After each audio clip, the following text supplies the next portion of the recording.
It's 40 years since China began to open its economy to the world, encouraged ironically by the United States. As a result, their brands were among the first to benefit.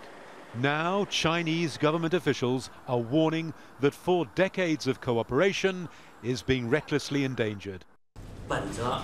On Wednesday, they responded with carefully targeted countermeasures that'll hurt a wide range of industries. The Tariff Ruling Committee of the State Council decided to impose a 25% tariff on 106 types of products in 14 different categories, including soybeans, cars and chemicals made in America.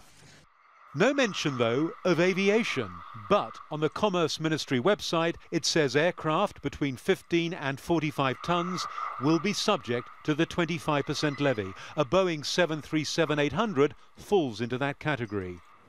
Soybean sales to China are worth $14 billion a year.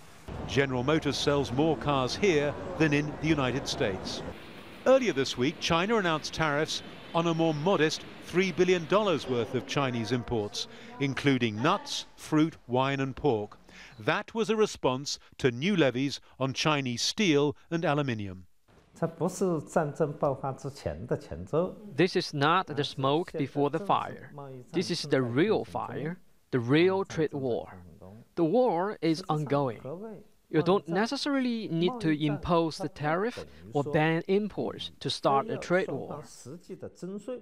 The latest US tariffs apply to industries at the heart of a trade strategy called Made in China 2025, part of President Xi Jinping's aim to turn China into an advanced manufacturing economy. In doing so, China's been challenging the big US tech giants who accuse China of stealing and replicating their technology. US business executives complain that the price of doing business in China means they have to partner first with a local company. They say that puts them at an unfair disadvantage because they're required to hand over sensitive know-how. Know-how that the Chinese side gets to keep even if the venture goes sour. We have a problem with China. That's what President Trump means when he accuses China of stealing intellectual property. He doesn't have to sign off on the latest tariffs for 60 days.